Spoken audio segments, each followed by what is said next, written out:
Other group on. What's up, y'all? It's the Sports Life. You're here with Jeremy and Said. What's going on with y'all tonight? What's What good? up? What's What good? up? Let's talk about some real shit tonight. We've been debating, going back and forth in different groups, personal text message about different things. And the hottest thing to talk about is the Justin Fields saga that's going on. Bears, baby. Got this is you said it before, man. We've been going back and forth. There's been, people all over that's talking about this worldwide. I mean, I would say worldwide, but it's Justin Fields and what the Bears are gonna do next year, I guess, right? But this Yeah. year's not even over. I think it's worldwide because every time they play or whatever, especially on like a Monday night, Thursday night game, it's always brought up what Justin Field, what they're going to do is going to get quarterback, draft a quarterback, or things like that. So it's worldwide. You could say that. I'm telling you, I hear it on ESPN all the time, NFL Network, sports radio. It's a hot topic. And I think that's exactly why we're starting this today, because we've been talking about it for so long. We got to debate this and kind of get everyone's opinion, views, facts, just comments out there, and let's see where people take this, because it is a huge topic.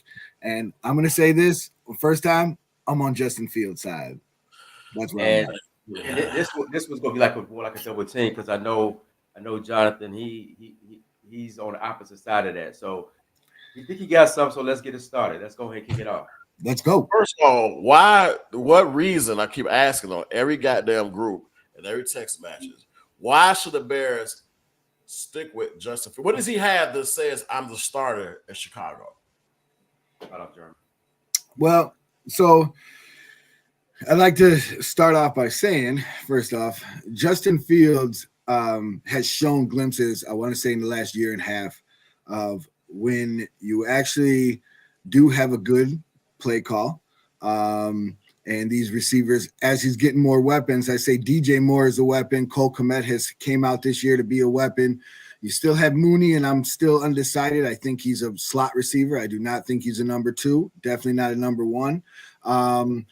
So you have a couple more pieces around the guy, and he's shown a little bit more than last year already in the passing game of still letting the ball go. He's not as fast as everyone would want it, but then again, we're not sitting in his shoes. For the last year or 2 years, 3 years since he's came into the league, he's not really had a line. I think there was a stat that came out just a few weeks ago about Eberflus's offensive line. I think he's had almost the most switches and hasn't had one complete group for their quarterback to sit in front of. And that's a problem. And if you can sit back as a football fan and say, it doesn't really matter, he still got to make plays.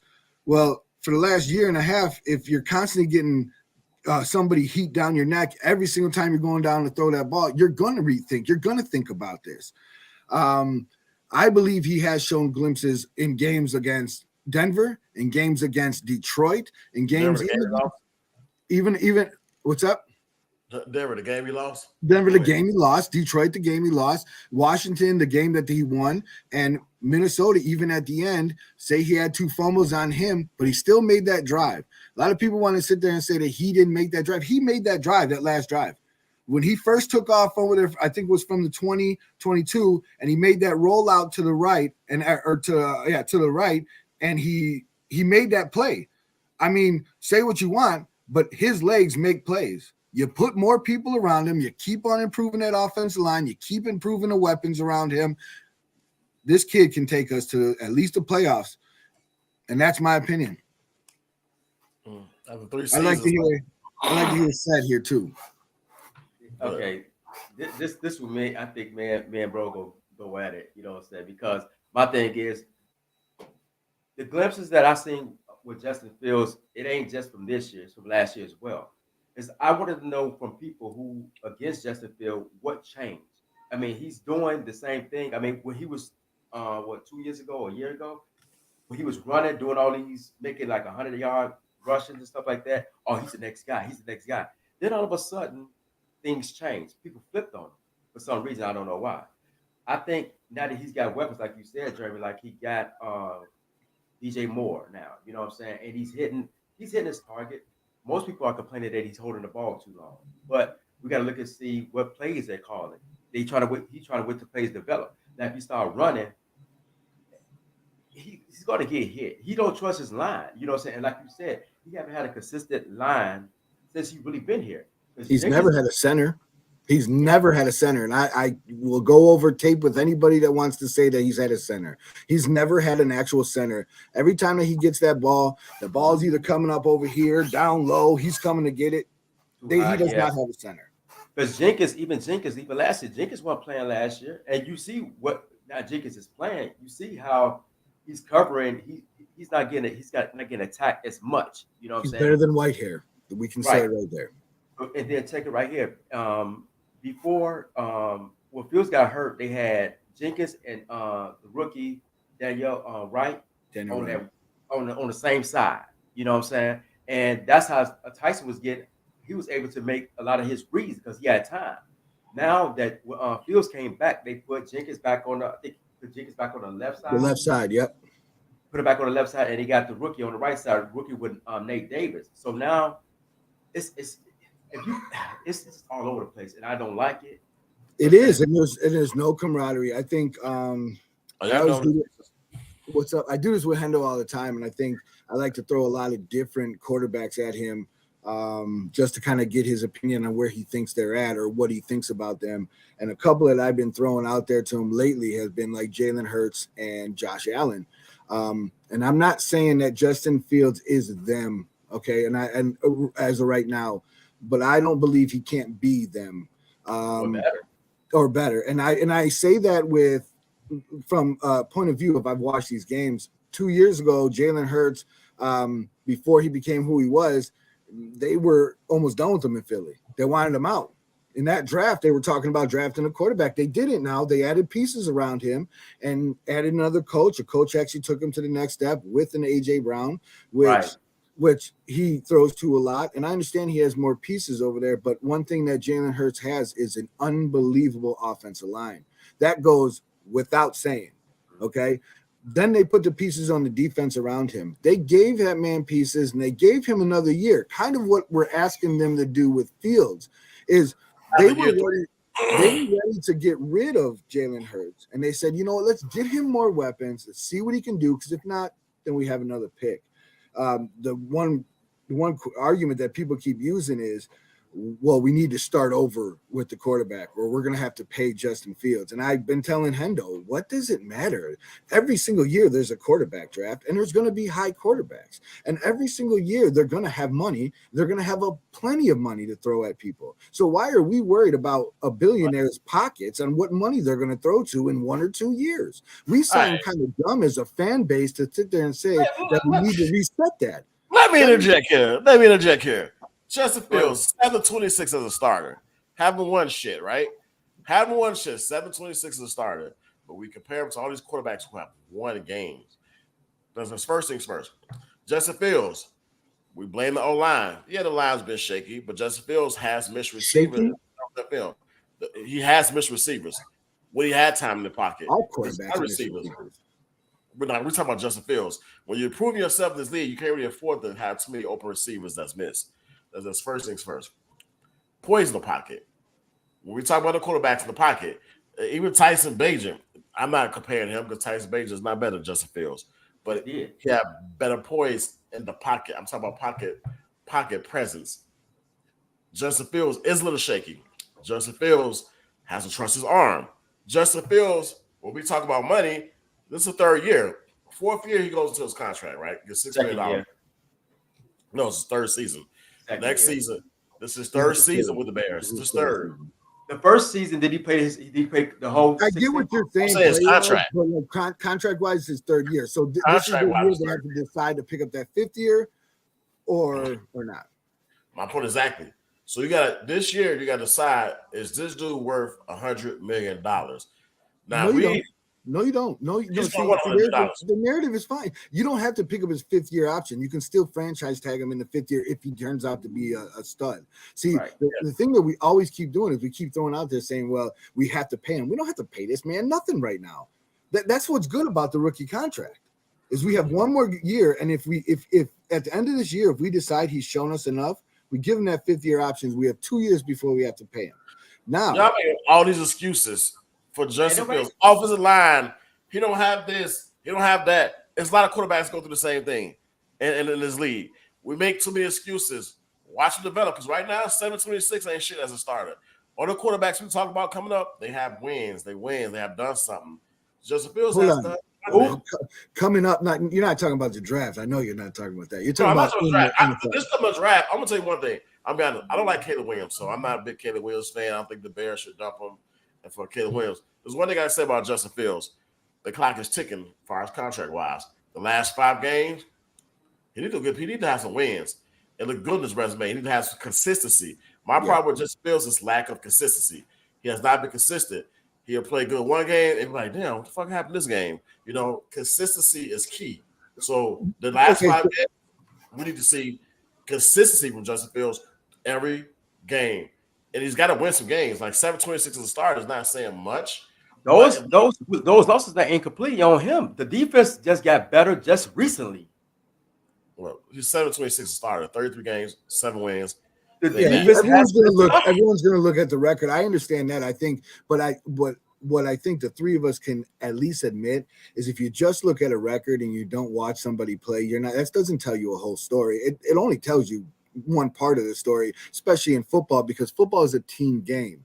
And I understand what you're saying is, you as a Bears fan, we all can agree this. We've seen too many fail. We've seen too many quarterbacks. We want to see success. And I believe this is the problem that a lot of these Bears fans that believe we should get rid of them have the same anxiety we're talking about Justin in the pocket. These people are having with quarterbacks in a Bears uniform.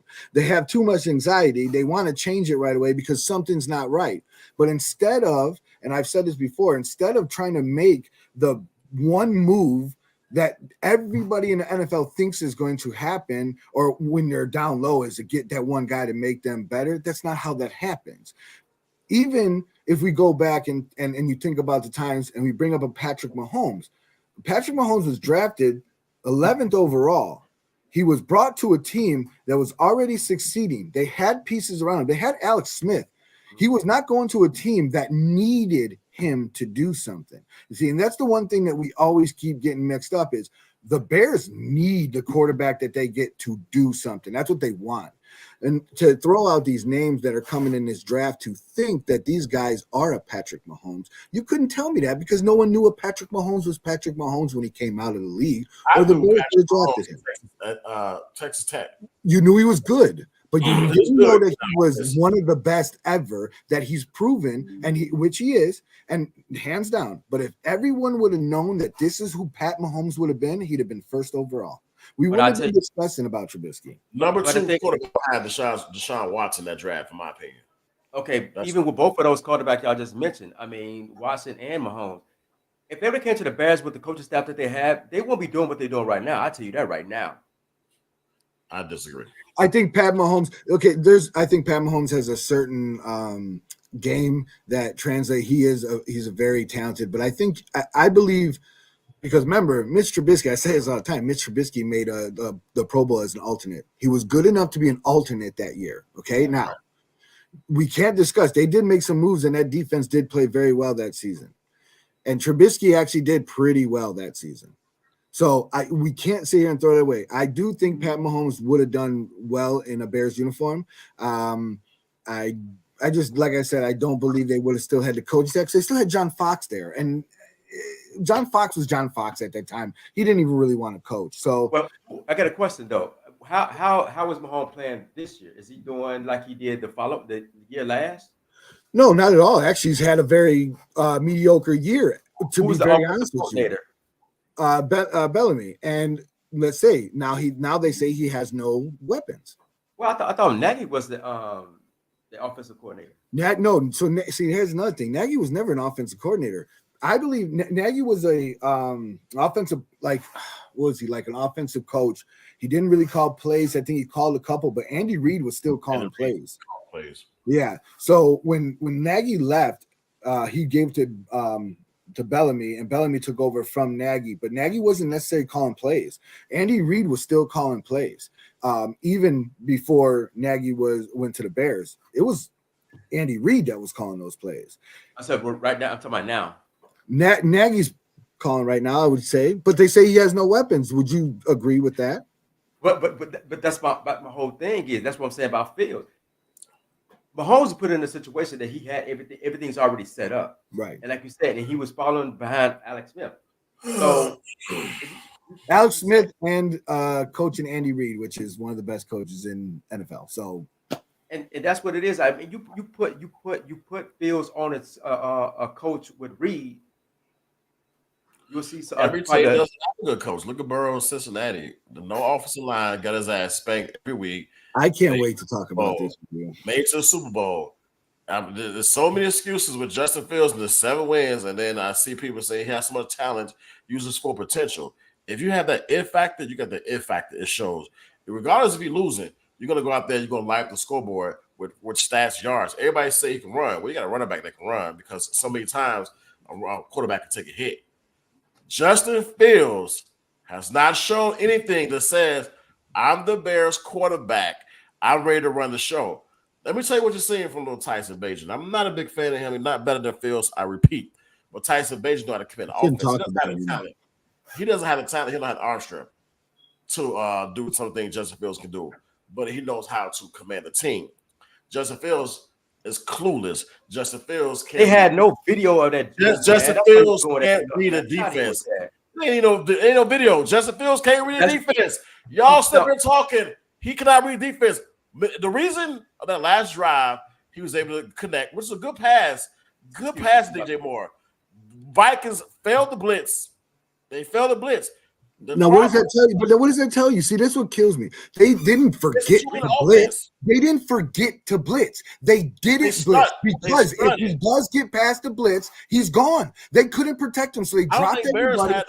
Listen, listen. You cannot sit here and say that last drive was not brought up by Justin Fields. He ran twice. He moved out of the pocket, made a play. Yes, anybody can throw that last ball to DJ Moore wide open. And I'm not saying that ball, oh my God, that was a great throw. It was a good throw. It was a throw that NFL quarterback should be made. But people don't talk about that. People just want to scratch up and say anybody can make that throw.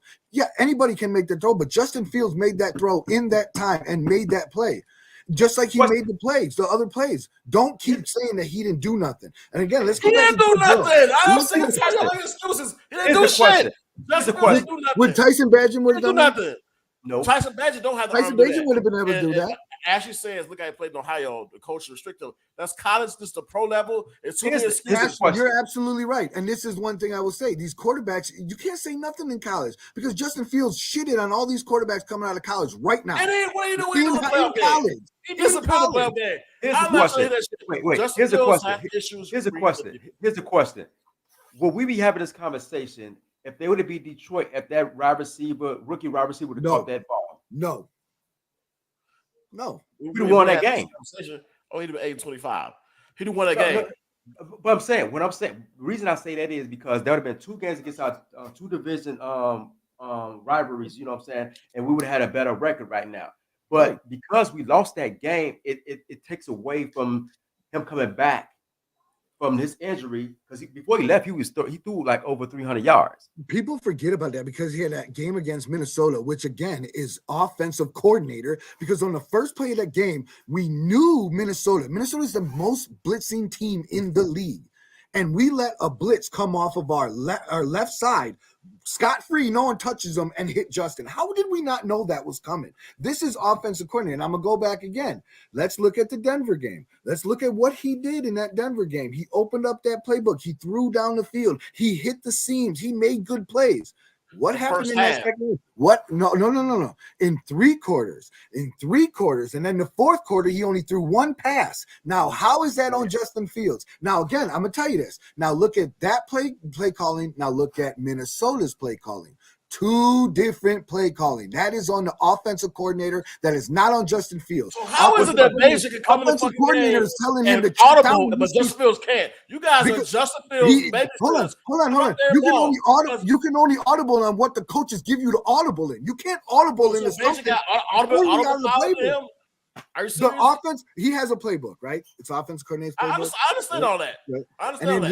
he has I understand audibles. Whose audibles are they? Okay, The hold on. offensive If you see audibles. a play not working, let's go to Tampa Bay game on the goal line. The dumbass coach called a play back to back.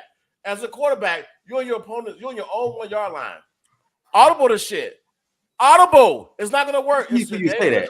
He said audible, right? But constantly, Yeah. if he audibles, if he changes it, right? If he changes that play and it still doesn't work, what's the narrative next day? What's the narrative next day? Don't listen. The narrative next day is he's not listening. Now, Tyson Bagent has came in the game. You saw him audible out of plays, Okay. and Bagent don't let. no, he didn't. You can't tell me that. Yes, he did.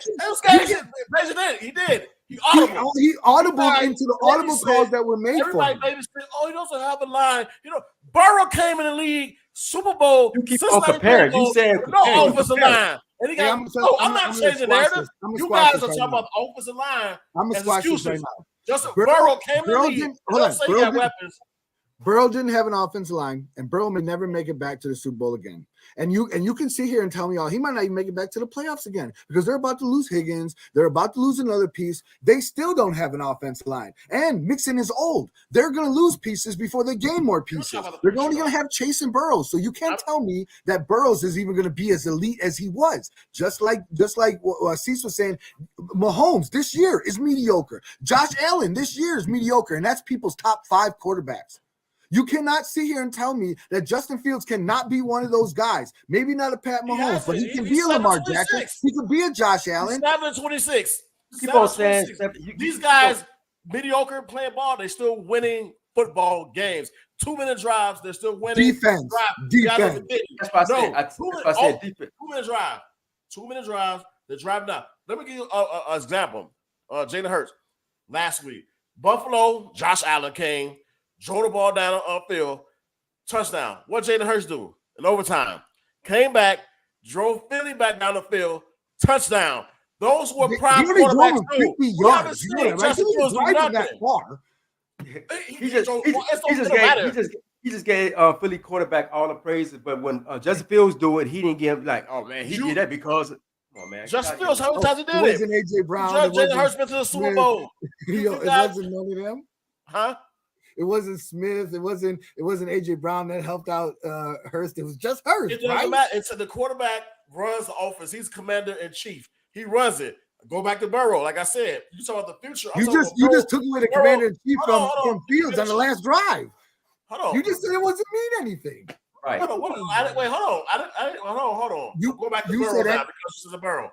I'll go back to Burrow because y'all make excuses like they did. Burrow got his ass beat in Cincinnati. Getting a hit. Burrow, poised in the pocket, quick release, got to the Super Bowl. He got to the playoffs the year after that. He's taking receivers. He had his number one receiver from college in Jamar Chase, which is a dog. T. Higgins barely played. He had T. Higgins. He had Joe Mixon. He had Joe Mixon, Joe Mixon. Joe Mixon good running back. And Bears got a plethora of them. My point is good ones, not great ones, dude. They're not. Bears got some quarterback. They always have. You put a Barkley behind that line, behind the Bears line, and you'll see a good running back. What's funny is, like I said, he's not mentioning the defense at all. He's strictly scoring on offense. And then the thing is, Justin Fields, they getting them points. He was what about those games that he was getting like 20, like even with Detroit, giving like 20-some points or whatever. The defense ain't held they ground. You know what I'm saying? You a quarterback, you shine, you win games. Period. When does he do that? 2-minute offense. Because when we go back to the Denver game I was talking about earlier this year, we fumbled and lost the game. Where the coaches called this, coach called that. Yeah, at the same time, you got to protect the ball. When he threw behind Cole Kmet and threw the interception in the Denver game, dude, people fuck up, bro. But he still asked my question. Even with the Detroit game, if that receiver would have caught that ball, we win that game. Period. Hey, so. And you know what's crazy? I still haven't heard. He made a fumble last week, and nobody has said anything about his thumb that was dislocated 4 weeks ago. Like that can't happen. That you get hit on your thumb coming through, and you fumble the ball, and it's still kind of hurting him. I mean, we knew that he's still a little hurt, but I understand that fumbles are not good. But he's got to tighten that up. But you don't think he knows that shit too? See, we always throw that in his face. He's got all these turnovers and all this. Man, I'm not even worried about that. That's a quarterback's life, bro. Okay, and here's my question, then we probably can move on. If you don't keep Fields, what do you do, Jonathan? What do you do? You have the last 5 games to see if you keep Fields. At this point, it feels all that. Yeah, but no, he's asking good I'm not saying no. You got What do 5 you games. If Fields shows no consistency or nothing that says I'm a quarterback in 2024, you have to move on. I don't care what people say. From what? You gotta draft a quarterback, or you gotta look at free agency, and you gotta get a quarterback. If Fields show no inconsistency, just said you don't like Caleb Williams. What are you going to the 2024 season with? You just said you don't like Caleb Williams. You just said you don't like. I said draft the quarterback. I didn't say draft Caleb Williams. You didn't hear me say, did you? I said draft the quarterback. Who? I Washington State quarterback, for example. Washington quarterback. He likes Penix Jr. So that quarterback, for example. But if what you know about him? The last 5 games. What? I'm watching him right now. That's what I'm doing. A long time. This is the worst comment I've ever. Fields not the best quarterback we had in a long time. No, it's not. At 7-26, we had quarterbacks that won games and went to the playoffs. I wouldn't say Fields the best quarterback. Name one. You're gonna say Cutler, that's the only person I can kind of say. Jay Cutler is the best quarterback. That's it. Jay Cutler. And look how that was been. That was horrible. You can't say that. Jay Cutler played that playoff game because Green Bay. If they would have gave him some more weapons, but then when they gave him weapons, no weapons. Jay Cutler quit the playoff. He got a sprained knee and he's riding a bike on the sideline. Yeah. I'm never gonna tell someone what. He got a go-to receiver too with Marshall, and that's what hurt him though, because he was constantly standing. And Jeffries, yeah. And Bennett. I mean, they had some weapons. Forte. I mean, they had weapons there. Let's not get that twisted. We don't have the same weapons. We have DJ Moore and Cole Kmet. I would say Bears coach are running back because Bears produce some of the best running backs. Like we keep running backs coming through the system. My whole thing is like Sed was saying, you can't give me an answer that's in the draft. And the reason I tell you this is because even if whoever you draft is a 50-50 chance, Justin Fields is a 50-50 chance. I understand it's his 3rd year, but he's seen NFL defenses. He's seen NFL games, speed. He's all up there. I believe my wholehearted opinion is you get John Harbaugh, you can fix Justin Fields. Yeah. You keep on adding these pieces. What you do is you grab a Marvin Harrison Jr., give him another weapon. You give him a left tackle from Penn State. I really like the guy, or from Notre Dame. Oh, I like them both, but I would go with the Penn State guy. You now make Jones your swing tackle, right? Because now Jones is still there. I don't mind him, but he still has the same problem that he had last year. He's getting bull rushed, gets put in the coach's or the quarterback's lap. Not good. You do those 2 pieces. You add a center because you need a center that is going to make that line an ultimate line, because Jenkins and Davis and that kid Wright is going to be studs. You've seen it. You've seen it. The proof's in the pudding. Wright's getting better every week. He's going to be good. Did you get a veteran center? You got to get a veteran center. Veteran center, 100%. You got to get a veteran center. There's going to be one out there that's going to want some money. The Bears got some money to spend. You throw it at them. You go back. You go to the defense side. You sign Johnson. You give him that money. You keep on working. I think they have something on that line. I really do. You had another outside end there that can rush. Man, we're cooking with something. I'll tell you that, because I still get chased. Yeah, I would too. I get Chase. Yeah, he'd be a nice one. But I believe that you keep building around this team. And the only reason I say that is because if next year Fields does kind of drop the ball, you can't tell me anymore it's not that. It's the team this. You got all the pieces. And at that point, now it's plug and play quarterback, bro. Find someone that's good in your system, someone who's good. You'll have another high draft pick, because I guarantee you Carolina's not winning anything. So you could even trade that down like 1 or 2, because someone's going to want Williams. Someone wants him, number 1 overall. Trade him like you did this year for a pick and a good person from that team. Keep on adding players around him. A couple years later, you're just like the Detroit Lions of right now. These guys are on a heater because they built around everything else except for their quarterback. I think you can't really trade that pick. It's kind of hard, because I think the Cardinals gonna pick up. They're gonna pick up Harrison. Marvin Harrison. Yeah. Well, that's the only way you can do it, is if Cardinals are not number 2. Right. We got to hope. And the Bears play them in about a couple more weeks. Yeah. So do we lose that game? I believe for the sake of Bears fans, you can't, because then that gives them more fuel for them to say Justin Fields shouldn't be here. Yeah. So I believe you got to win every game you possibly can. I believe this next game against Detroit is a huge game for them, because I really believe if you can come out, you can show again that you can move the ball against that defense and then beat them, bro, I don't think there's really much more to say. I just hate that part because if you win, then to make the coaches look good, you know what I'm saying? Then we don't. It's like a double-edged. I believe Eberflus is. See, this is coming from. I listen to talk radio all the time. I especially listen to ESPN 1000. And Eberflus is an idiot. He's already proven so many times in, times out, he cannot run and control this team. He just can't do it. He doesn't know. He can't be on the same page with anybody in his front office for the life of him, right? I mean, there was a couple of times the guy was like, "Oh, what's going on over here?" And he would say something, and it would be totally different than what the real reason was. So I believe he's proven every single reason why you got to get rid of him. I'm gonna say this last on about Justin Fields thing, and I'm gonna bring up Jared Goff as an example. When Jared Goff got traded to Detroit wasn't sure if he's like the starter quarterback or not. But Detroit, like you said, they built pieces around him. Jared Goff had a great year last year and a good year this year. He's looked at as one of the better quarterbacks in the league, Jared Goff. And I didn't think too much of Jared Goff.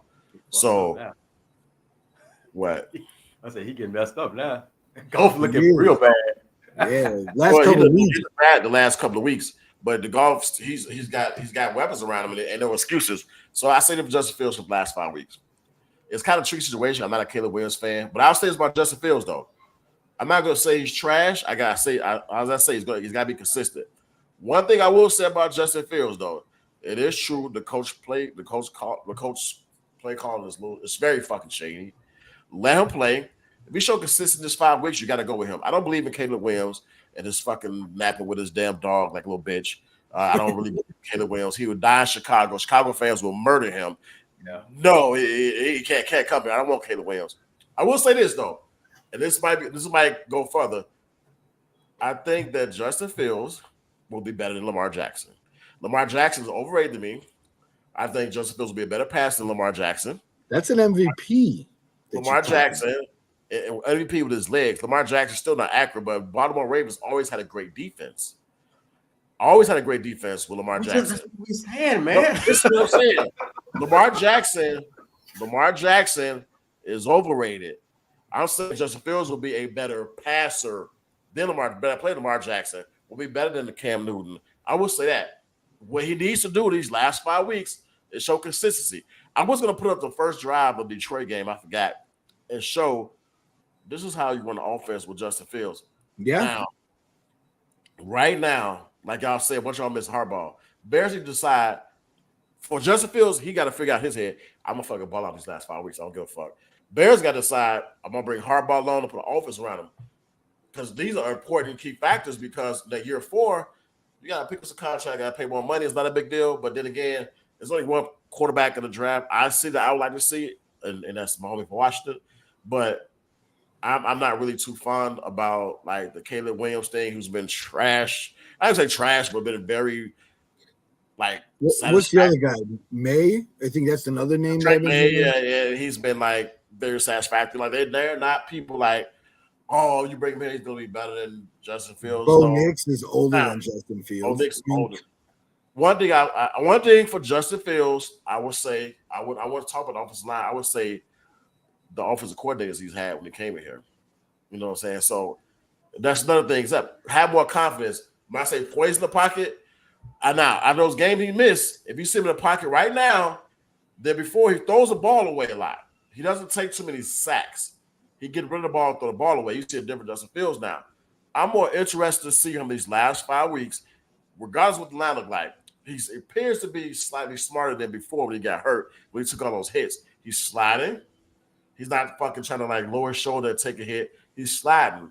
So I want to see how he look the last 5 weeks of the season to determine his quarterbacks. Right now, I don't think the Bears put out a good resume or gave him the things of like, hey, you can't really judge and say he's going to be a good quarterback. I don't see nothing right now. And it's not really for him to blame because the Bears have laid out like 5 screens in a row or 3 screens in a row. It's very tricky. Because you look at the stats, you're like, man, his QB rating is high. Bears call the shitty plays. I'm not going to argue with that. 12 for 12 last week. And they call shitty plays. The thing is, give him something where he can out. I wish I could, man, bring up this thing, Justin Fields' first drive. Against Detroit Lions. Let me see what first drive. I want to see if I can bring it up real quick because This is how the play calling. No, that's a game one. This is how the play calling should be called. Do anybody remember when they played Detroit Lions? Yeah, they played what last week or was that week 11? What week? Yeah, week 11. Okay. Because they got to buy this week 13, so week 11. I'm gonna try to see if I can bring this up real quick because I think Justin Fields, his main problem to me is he try to make big plays every play. You know what I'm saying? Instead of just let things come to him naturally, he try to make those big plays, those ESPN plays that you could talk about and stuff like that, instead of just playing within himself. That's what I see. Like I do too. I believe. See, right now everyone's on the hot seat over there too. Eberflus, Getty. There's no one that can hide right now. I think y'all got to show out right now. I mean, Cole in the hot seat too. Really, you say that. I don't see how. I think he's made good moves. I think he has made. He made. I understand that Velus Jones is going to hang over his head because we should have Pickett. Pickett and Claypool. Yeah, let's be honest. And the Claypool though, you can almost see as he was trying to make a move, man. I mean, who knew? We didn't know Claypool was that goddamn bad. I mean, 2 years before then, Claypool was the shit. So, I mean, that was Claypool. See, Jeremy, that was the thing. That was the thing. That's why, because if they had Claypool, if he was playing like he is now, they had tons of options to do in the draft. If Justin Fields was playing like he should be playing, and Poole was still there, we wouldn't be having this conversation about none of this stuff. Not Harrison Jr. or a quarterback. We could do a whole bunch of stuff, but that's on Claypool though. Let me put this on it right quick. I'm gonna print this. Let me make this big screen. This is gonna be the first drive. The Bears and Lions. This is what I'm talking about. The first drive.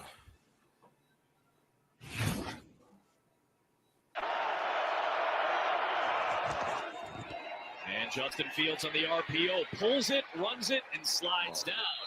It's another thing they weren't doing a lot for him before he got hurt was doing the run plays, the RPOs. Look at that pressure though. He's getting on it. He's making sidearm slings to DJ Moore into Detroit territory. Right, if you have a pocket quarterback, high snap, Fields handles. High snap. And gets rid of it calmly.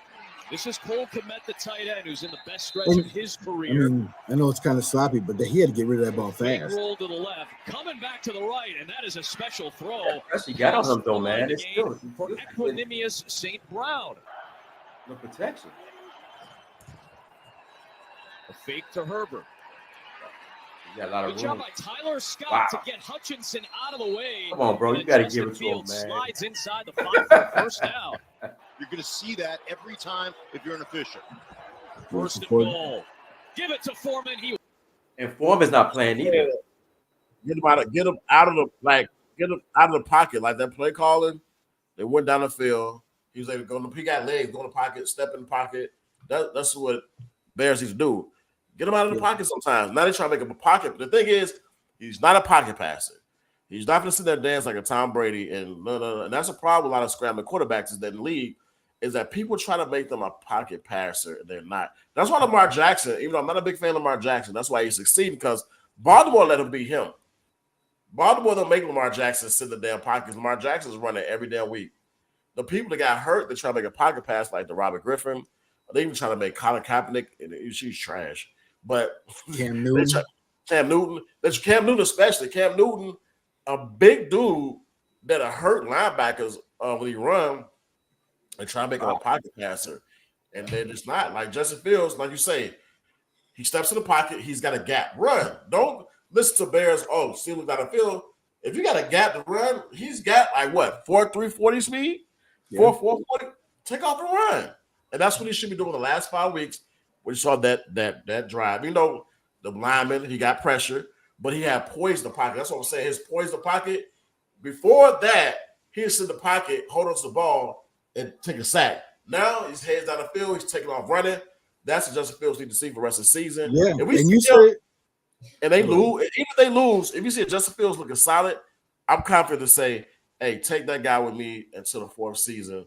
I believe that guy. He got to hold on to the ball, though. I just hope the referees give him some calls where they be head hunting him, man. They don't give him no cut. Like I said, if it was 100%. radio, whatever, they'd be calling penalties all day. But he get head hunt a lot. Yeah. Yeah, oh yeah, he's a big target. It's the same thing that Cam Newton went through too. Once he leaves that pocket, I mean, he's huge. He's not a small quarterback, but still, you got to protect him. I think I'm going to go back.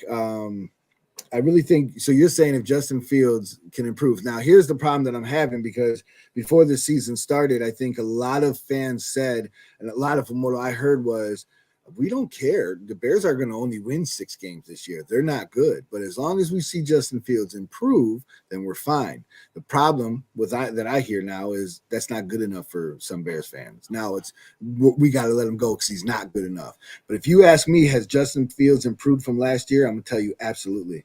And if you tell me where he's improved in, I'm going to tell you in the passing game, because we knew he could run. Yep. He has improved in the passing game this year than he was last year. That's all I'm saying. And that's all we asked for him to do, was to improve.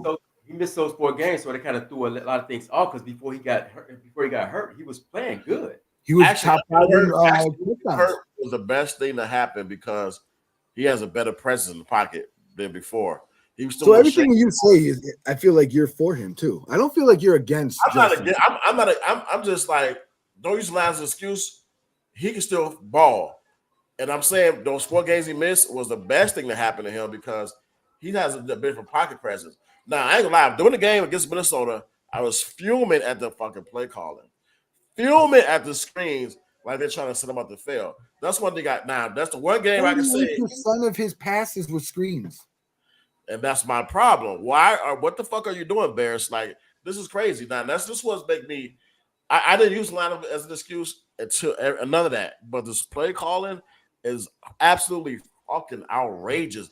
You saw that first drive we just showed you. You saw the throws you just threw that first drive against Detroit. We just saw that.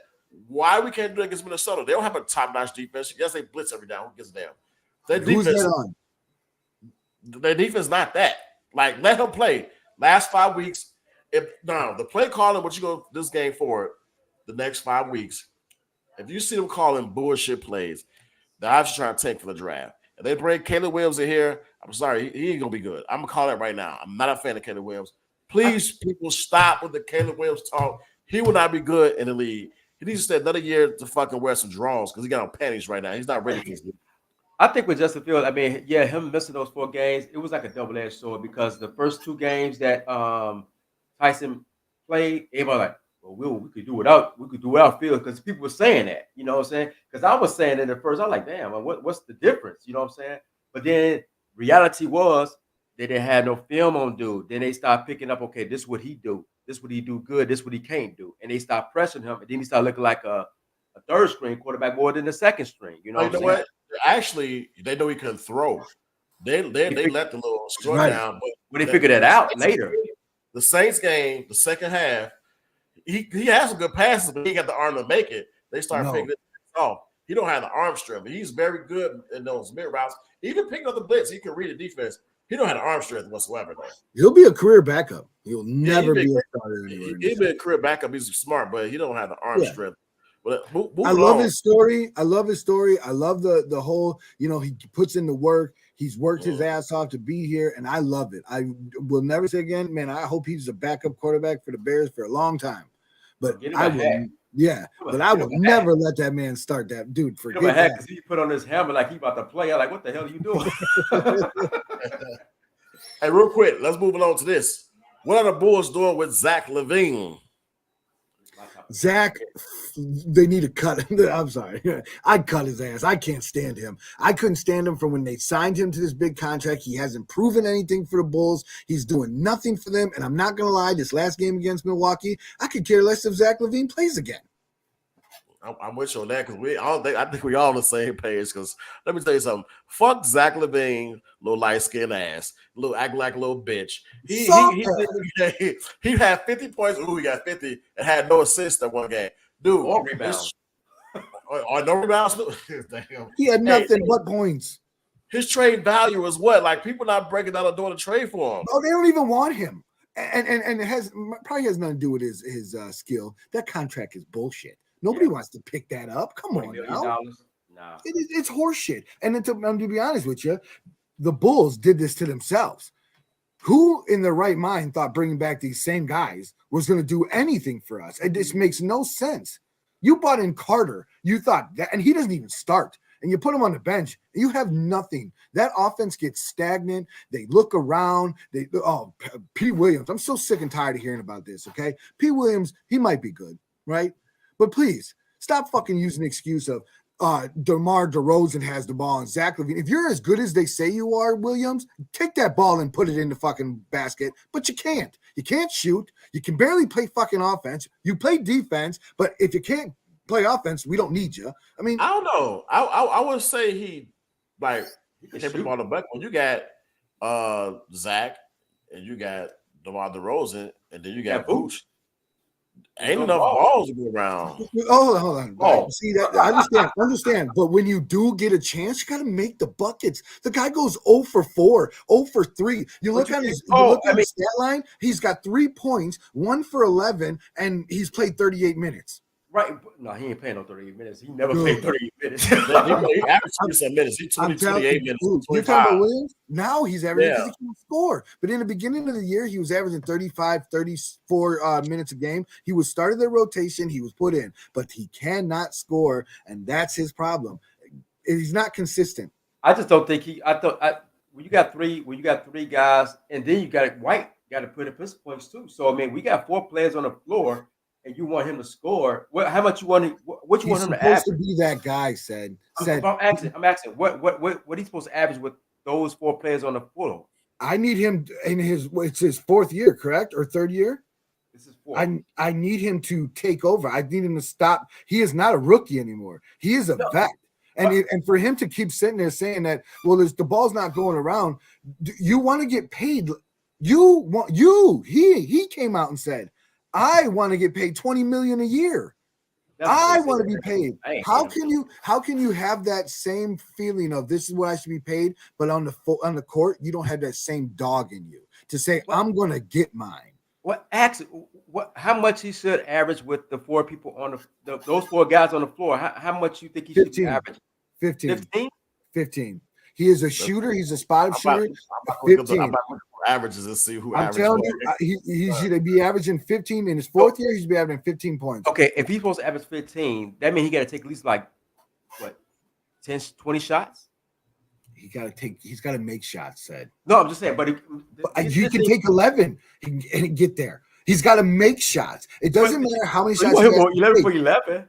But he has to make shots. He has to make shots. He has to get to the basket. He has to get to the line. He has to make shots. They give him chances. He's been open. You all forgot. So let me hold on. You got DeMar averaging 21, Zack 21, Booth 16. Kobe White takes shots too. So you got people that actually put the ball up. And Patrick Williams does average only 7 points. He only averaged 24 minutes a game with 30 minutes plus with the other 4 players. So and he's been losing minutes because he hasn't been able to play. Well, these last. I mean, because I like William. I just think you take one of those, DeMar or Zack, off that team. I think he's gonna show like he's showed these past couple of games. And he's playing. What do you mean? Hold on. I'm gonna go look at his stats from last night because this is without LaVine. I'm looking at that right now. Yeah. So what's his stat? 6 for 14, 12 points, 2 rebounds, 2 steals and assists. He's playing against Giannis. Yeah, playing against Giannis. 6 for 14.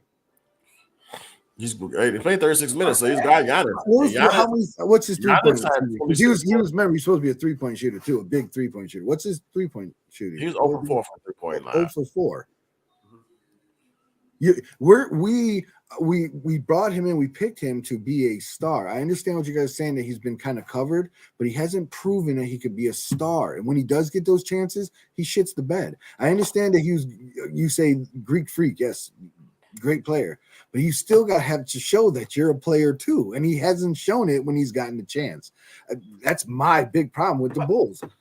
And I get that, but I'm just saying, I just think if you when you get Zack off that team and then you'll figure it out. I think he'll figure it out better to me. That's just my opinion on that. I think he'll figure out more without. But how many years do you give him?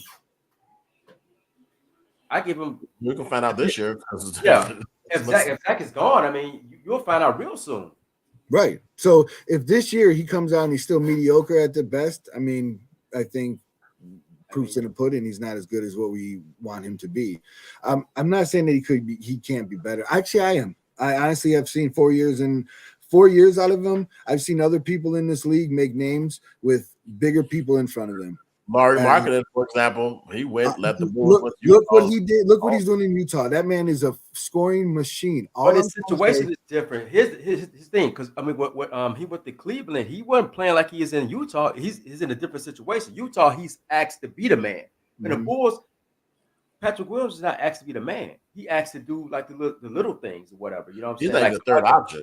That's the thing. He's a fourth option, if that. But what I'm saying is, okay. So if we go on the rosters, if you go on rosters of NBA, right, and you go, and I'm gonna go on some just because I want to look for myself. But if you go up on these rosters, right, you're gonna see guys who are playing behind superstars who still get their buckets, and they're not even supposed to be as good as Patrick Williams. All I'm saying is, this kid, when the limelight comes on, he is nowhere to be found. Definitely look that up. Definitely look that up because I want to see how many shots that certain players option though. Maybe a fifth option play behind and then a superstar because Williams is not that. I think, like we said, I think me and you used to go back and forth about Laurie Marketing, and he didn't do nothing with the Bulls. He had to go to Cleveland and then had to go to Utah. He actually played good with the Bulls. He was just hurt a lot. I think he was hurt a lot with the Bulls, and that's why they, it wasn't nothing really to give him up, and they were trying to make him play the center position. They wanted him to be a stretch center, and that was Jim Boylan, man. Come on, man. Come on, that was Jim Boylan. They got some bad goddamn coaches, man. Like, jeez. That's Chicago. The Bulls and the Bears. He always doing it, man. The coaches that you want them to get, they never get. So let's look at like a Celtics team, right? Because this is a team. I'm trying to think of teams with they have superstars. So a Celtics team that has a Brown and a Tatum who's averaging 20 points, 21. I mean, this is why I say you can sit there and say there's not enough, shots to go around or not. But Tatum, this last game against Philadelphia, 21 points. Horford, 20 points. Brown, 20 points. White, 21 points. These are guys who are behind. How about Pritchard or Hauser, 11 points. Pritchard, 23 points or 23 minutes, 10 points, 3 for 7, 2 for 6. These are guys who shouldn't be putting up points at all, and they're still getting their shots up. They're still making their opportunities count. Williams doesn't make his. That's what I'm saying. How many shots they putting up? They're only getting 7 shots for Pritchard. He has 10 points. 3 for 7, 2 for 6 from 3. These are same sets. These are smaller guys. These are guys that are just getting in. The problem that I'm having is these guys are not starters either. Wait, what was the score? Williams 119 to 125. This is the NBA though. This is a scoring league. There's no defense in this league. Every team is. You can't tell me, sit there and say, well, the Bulls shouldn't be scoring over 100 and some points either. They should. This is the NBA of now, not the NBA of old, where there were less than 90 points. 110 was very on now. 119, 120 points, that's an average. Hey, but you got to look at this though. What did put out in the stats that Boston game is that Tatum only took 9 shots and Tatum had 4 assists. You got to look at 100%. What I'm saying is the ball can go around to everybody, but if you're not making your shot, that's coaching problem. The Bulls, they got Tatum and Brown is not DeRozan and Zach LaVine. Zach LaVine ain't none of those. This thing, Zach LaVine. I know he's worse. Yeah, I understand he's worse. That's why Williams should be able to take over. If you have better distribution, as Zach LaVine start get team of ball. If you don't make lots of ball. Zach LaVine doesn't make guys around him great playing. He been in the Bulls. This is 4th, 5th season. Who has he made great around him? Nobody. I actually think this though. If I'm the Bulls, which is hard to trade Zach LaVine because of the market, because he's trash. Somebody said look at Denver roster, which is I was about to look at next. But I got Denver right here. What do you want to know? Now somebody in the comments said look at Denver roster. Porter, Denver, Jackson, there's studs everywhere. I think that's what they're trying to say is I believe the point that I've been trying to make is I don't think Williams is a superstar player. And I believe that he is literally proven that no matter if you have Zach LaVine or DeMar DeRozan or Vooch, if you're a superstar, you're going to make plays. You're going to be shown. You're going to prove a lot more than Williams has in 4 years that he's been on the Bulls. I'll give him 1 or 2, but I'm not giving him 3 and 4. You got to show something. I think you're playing with a bunch of Zach LaVine and DeMar DeRozan. It's my turn. You did that. It's my turn now. You playing with a bunch of my turn type of players. I mean, how you gonna get your shots off? And then Vooch in his feelings about some shit. So when he get an opportunity, it's my turn now. You know what I'm saying? It's all over the place. So, what do you do with Zach LaVine? Because nobody wants him. But do you keep DeMar DeRozan with this core you got and try to just get rid of Zach LaVine, or do you get rid of both of them? I'm on the take and get rid of both of them. I want to see what these young guys, this Phillips has to do. Let's see what Terry has. I mean, I just want to see what we have. Like you guys say, if we can move these two guys, maybe Williams steps up. I don't see us going anywhere. And I just don't see why. DeMar, we owe it to him to send him to a contender, I believe. Zach can go fuck off. Okay. This what I do. If I'm the GM or whatever, if you're getting rid of DeMar and Zack, you gotta keep Caruso. You gotta have a veteran on that team to calm things down. Because I mean, a young team, they'll be all over the place, man. I think you need one vet that's gonna hold it down. You can't go back running. The shitty thing is, I think Caruso actually has a market compared to those three. And I would rather not see Caruso. Zach LaVine. Yeah, I think Caruso is I like DeMar. So DeMar, I would say if you're going to keep three, I mean, I'd say keep DeMar because DeMar, all the players like him, team likes him. I think he brings a lot of good energy over there.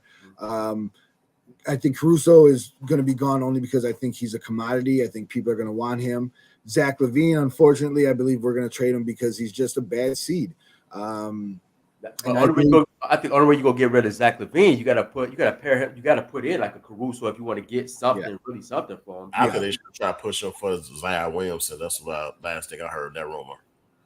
Oh, see, I haven't even heard that. I heard that too.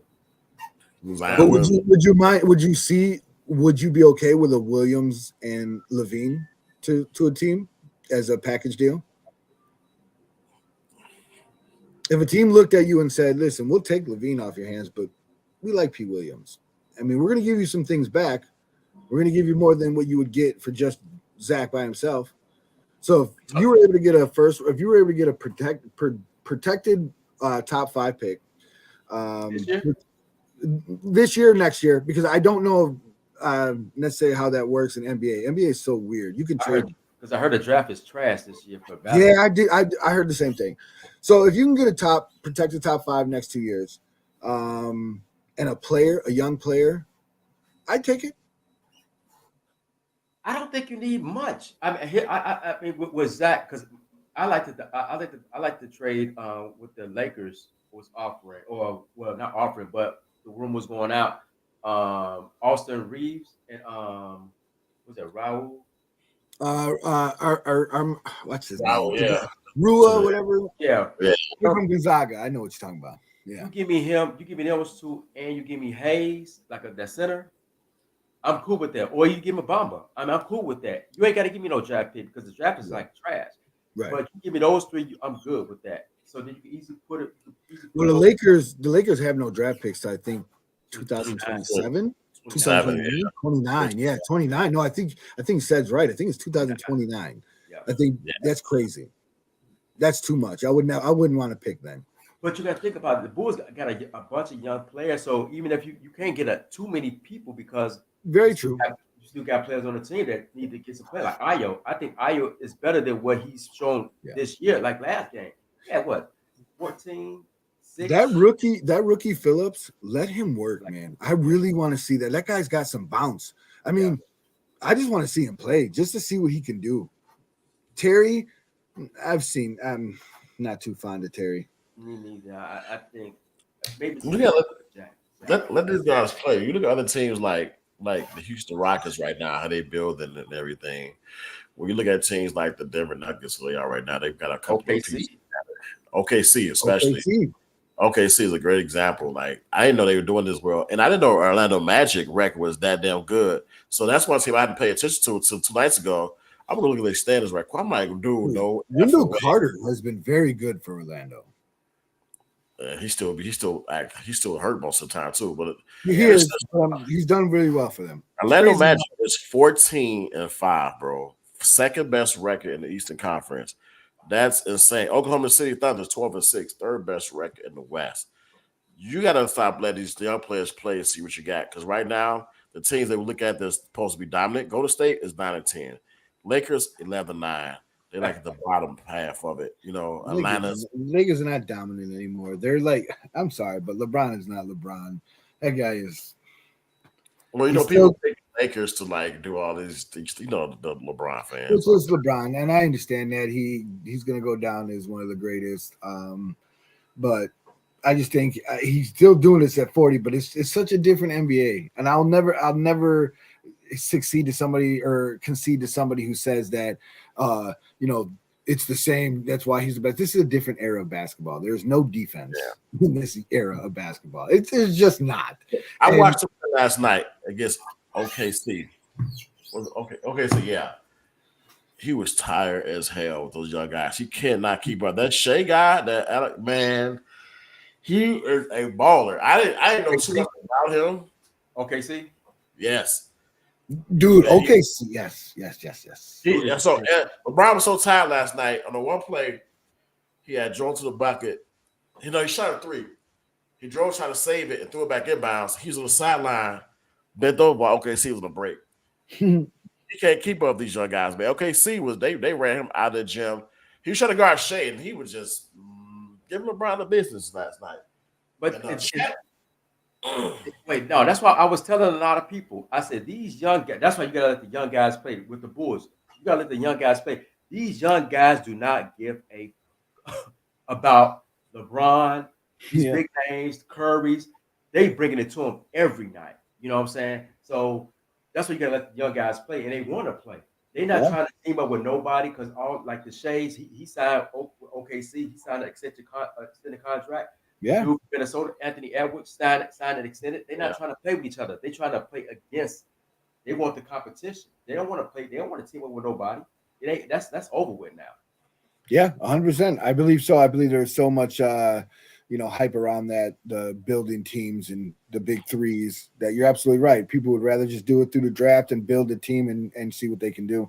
They stand with the team because you figure like Morant. I mean, when he come back, he's gonna resign whatever. He come back this month, ain't he? Yeah. Morant. Yeah. Rose actually playing. It's the end of this month, correct? I believe by Christmas, right? Yeah. Yes, sometime this month. Yeah. Sometime this month. And they looking bad though. I think they only won 3 games. I know. And They I don't got know. They got like 8. Let me look at these. They got like 8 people in injury report. Let me read this. This is crazy. Now, we look up the NBA injury report. Let me look at it real quick. Like Memphis has the most injured players out of like. Let me just read it off to the injury list. This is Memphis Grizzlies injury report. Marcus Smart out. Something like Jake Ravanga out. Luke Kennard out. Steven Adams going out for the season. Brandon Clark. Yeah. A few people back off the injury list, like Derrick Rose just came back recently, but they got so many injuries, it's like crazy. But then I ain't gonna lie. So this is one thing about it. So I've been doing FanDuel. It makes you look at the game differently. Like look at players, you gotta kind of keep up who's consistent. I've never noticed how many games a lot of NBA players miss. I've never seen this. Like now, you said something about this earlier. Dude, like said that like you buy tickets, like wow, you got like right now, Bam Adebayo from Miami Heat out. He just played a game the other day. You got Anthony Edwards is like day to day, and he didn't play. He's doubtful for the game. Butler be out sometime, a lot of time too. Butler, Jimmy Butler's out a lot of times. LeBron James take rest out. You know that. Yesterday out, and Bradley Beal out. They just got signed by Phoenix. They've been out. Booker's out today too. Yeah. It's hard. I think that's the one thing we're talking about. Or what you say is just having these players out and some of them just sitting randomly. Said it earlier. When you're a family guy and you're like, or your kid comes to you and says, Dad, I really want to go to the Bulls game and go see. Nobody wants it, but LeBron, right? He's coming into Chicago this day. I really want it. So as a father, you're like, I want to get him this game. He wants to see LeBron. So you save up, you buy these tickets. You're like, Look, son, we're going to see the Lakers. He's all excited. Day before he gets there, LeBron's taking a rest. Now your son gets to see him sit on the bench. What memory is he having that he got to see a game of LeBron sitting on the bench? There's no memory, dude. That's hard to NBA now to do that to people. Because, like you just said, I mean, because if I'm bound, because you're gonna try to buy your son the best ticket, because you figure like, if I'm a LeBron James fan, which I'm really not, I want you to look at greatness. You know what I'm saying? Come check it out, because you only come to Chicago once a year. You know what I'm saying? So I'm going to buy these tickets, and then he don't play. That's a kick in the gut, especially if you pay. Especially when you find out that he sat because he wanted some rest. He didn't sit because he was injured. He didn't sit because he had to sit. He sat because he wanted some rest. Again, you make millions, LeBron James, okay? And you make millions off the fans. You don't make millions off of just because you're a basketball player and you know how to play basketball. The fans pay for that. I will always respect Michael Jordan and Kobe Bryant. They always came out and said the reason that they played 82 games as many times as they could is because of the fans. Don't tell me you appreciate the fans, but then you sit out for soreness, for general soreness, or for a rest. Then don't play. Don't play. Then retire. If you got to rest 20 games out of a season, then don't play. This makes no sense to me that people got to spend their hard-earned money to maybe you'll come and play. Like I said, I'm sorry, but it was something different and magical to see Michael Jordan or Kobe Bryant play in person than to see him on a TV. But that brings us to this question right here, because I think that was our next topic was the tournament, because the tournament was supposed to kind of cut that out to get people keep the players interested in playing, and not sitting out. But look what's happening. They don't care about that. They making they're gonna get an extra $500,000 money win. But the thing is, these players don't care. They already making millions of dollars, so they don't care about the 500. Maybe the people on the bench, care about it because they're not making that much money. So, but the thing is, I mean, if you like the Bulls, they ain't win no game in the tournament. They ain't win none. And then it's what do you think about this tournament? I want to hear an opinion from all you guys on this tournament, because I'm very confused on it. I don't know how this benefits anybody in the league. It only benefits the people's pockets, correct? I mean, it's just very weird. This last game, I think it was Boston against the Bulls. It was the Bulls' last game. Boston had to beat the Bulls by 20 some points. It got to the point where Billy Donovan walked to the middle of the court to ask the other coach, what's going on? Why are you guys leaving your best players in when you're up 30? It was fouling Andre Drummond. They were fouling Andre Drummond, and they said because they needed to score a certain amount of money or a certain amount of points over to win. And it's like, how does that even make it fun anymore? It doesn't, because the Bulls, you could tell, were done. Yeah, this NCAA tournament did not. I don't know. I don't know how it goes. I try to understand it. It doesn't make no sense. I think this in-season tournament, they try to promote it, they try to push it, but it's just dumb. Like, I don't see no significance of this in-season tournament. It doesn't make the game more exciting. I don't see any difference. The floor is whack. The floors are like too extra, too much. Man, it's just like, it's crazy when you follow the game. It's like, man, the league's not the same. Like, it's just not. Yeah.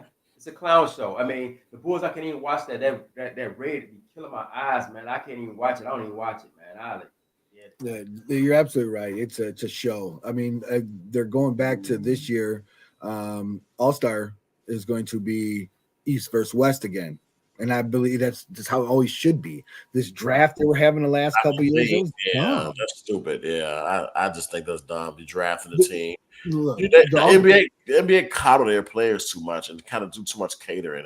That's what's wrong with the league right now. It's too much catering, and then it started with the LeBron switching teams and doing this, whatever. And then everybody else wanted to do it. Then people want to get traded. Then you got Phoenix that stacked piled their team, and they're not doing so good because their players are hurt. Phoenix right now is 11-7. Yeah. So like a team that's that stacked, you would be like, this should be number one in the league. But the better team, Minnesota in first. Yeah, the better teams. So that's what I'm saying. The better teams in the league. We look at the The top two teams in each division: Boston, Orlando, Minnesota, Denver. You look at their teams; they didn't stockpile teams. The NBA's turned to a league where these draft picks are developing, and those the people that are doing something in this league. Just like stockpile teams, that ain't the way to go no more in this league. Because you see what happened to Brooklyn with James Harden; he's been somewhere everywhere, and the Clippers look like trash. Clippers are so trash. Dude, James Harden is a problem. It's crazy how just a few years ago, it's the same thing I said with Westbrook. Like all of a sudden, Westbrook was like triple-double machine. He was this, and all of a sudden he's gone, right? And like he wasn't the man that he wasn't the player he used to be. And then James Harden, same exact way. He was so busy on trying to get out of places that he just did not work on his game. And it showed. He worked on his game trying to cheat by them not traveling and stuff like that. Dude, I thought Clippers be getting blown out. Clippers are like worse. You got Kawhi Leonard, you got Paul George, James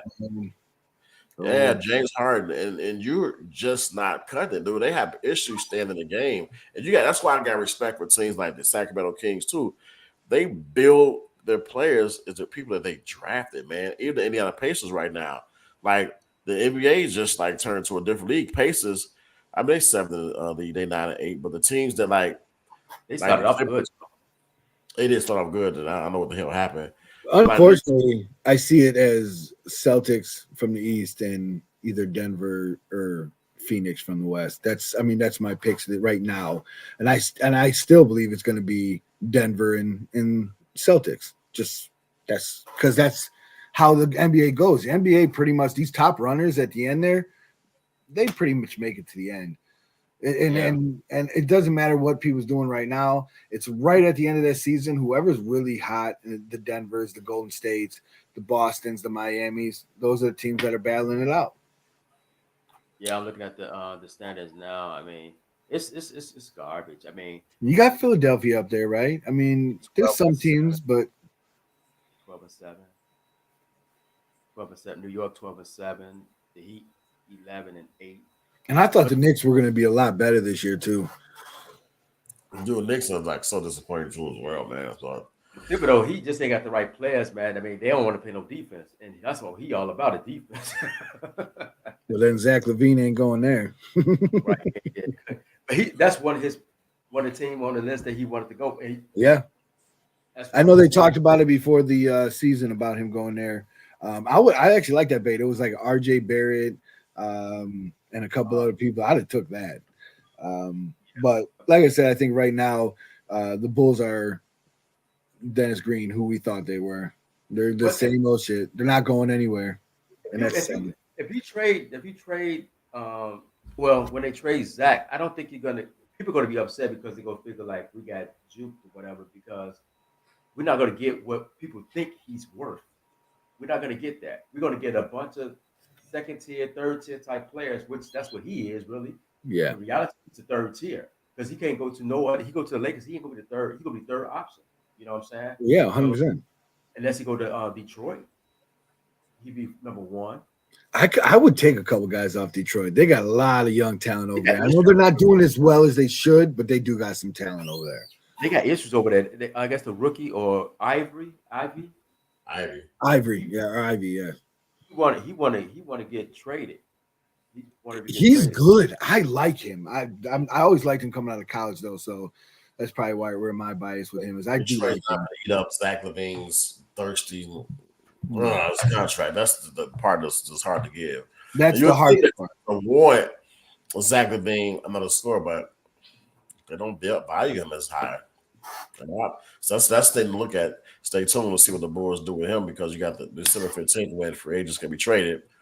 And yeah, man. But I'm looking forward to January, because that's what everybody could get traded in. You know. Well, maybe the Bulls are still waiting for Ball to come back. I forget about that one. I think he's done. I really do. I don't know if he'll ever play again. I just read. He said he was halfway through his rehab and everything. He planned on playing again. So, yeah, said that 2 years ago too. 2 years ago, he was close to coming back. Bulls was number one team to each though when he was healthy. Yeah, I agree. They had him running. He was running. And he was the best 3-point shooter on the team. That's our problem. When Lonzo Ball's your best 3-point shooter on your team, that's a problem. We shoot the lowest. We shoot one of the lowest amount of 3-point attempts. This is a 3-point shooting league, and we shoot like 15 or 20 a game. That's not a lot. But that's bad though, because now you got Demar shooting, and he's not a 3-point shooter. And he looks bad doing it. Yeah, let him alone. Leave it alone. Hey man, well, Bears on the bye this week. We can pick up next week and talk about the Bulls and see how they look. I guess. We could actually talk about because we probably talk about the Cubs because I mean you may be getting Tourney. You're not getting Tourney. He ain't coming there. Oh yeah, you're a Sox fan. Too cold here. It's too cold here. He doesn't want to come here. We know that. Chinatown. We got Chinatown. What's talking? It's either going to be Texas or LA. I mean, like I said, I'm not a Cubs fan, but I do like the move they made at their manager position. I really like Council. And I believe they still can make some moves to make their team better because they are a good team. What they proved last year was that even without some of the no-name guys, they can still compete. I don't think they're getting Bellinger either, which is sad because I would like to see him stay. But yeah, I believe that Ohtani is going to either Dodgers or Texas, and I believe Dylan Cease is going to Atlanta Braves. That's my opinion. Going home. Yeah, I do. I think so. We could talk about that. We probably talk about what the moves in the baseball make. You know what I'm saying? Because it's gonna be a whole bunch of movement going down Sunday and all next week. Yeah.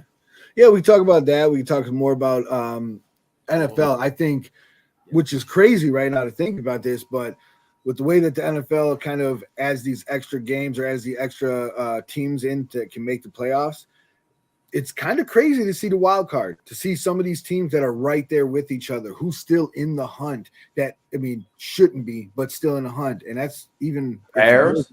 I was just going to say the same thing, which is kind of crazy, but the Bears are kind of still in the hunt. So I say we talk about that next week to see where the hunt is, where the playoff picture is, and let's just see if maybe there's some creep-ins that we don't see coming. Hey, so we got to fight the Bears. Hold on before we get off. The Bears are 4-8. This is what I would like to see personally. I like to see the Bears win out because the NFL, they get on that 7th spot, right? Yeah, because only one team get a bye, right? Right. So now it's a 7th spot. The Seahawks are 6-6. The Bears are 4-8. The Bears can win out. The Seahawks are not a team that's going to win out, with just 5 games left of the season. Right. I like to see the Bears win out with the defense they got playing right now. I like to see them win out and win the wild card. But I don't really want them to do that because I don't want to see the coaching here next year. I was just going to say same thing said it earlier. They keep doing as well as they do. I'm pretty sure Eberflus and Getsy are coming back next year. And I think that's one of the biggest fears that a lot of Bears fans has. Eberflus is not a head coach. You know what? Even if they do make that run, I think because Harbaugh is available. I think they can't let that pass. I think they can't pass that up because if you take a chance to let Eagles do it again and then fail, you're gonna miss out on Harbaugh. You go like, now who's the next hot coach? I got a good question for us to think about for next week. Okay. Run it. Question this: if Harbaugh becomes the quarterback or becomes the head coach, and he tells us that Fields either A is the guy or B is not the guy, do you trust Harbaugh? Think about it. Okay. Think about that. Think about that answer. If Harbaugh does become the coach, do you trust his opinion on the quarterback position enough to make him be able to say either we're keeping Fields or we're drafting one of these guys? I got my answer, but we'll wait till next week. We'll wait till next week because I thought about it today and I think I have my choice too, but I want to think about it because they haven't had Michigan hasn't had that many good quarterbacks. And that's they winning. They winning. So, okay. Hey, jot that down because we definitely want to pick it up right there. Yeah. Hey man, I'd like to thank y'all for tuning in tonight, man. It's Sports Life. Thank y'all for tuning in, y'all. Peace out.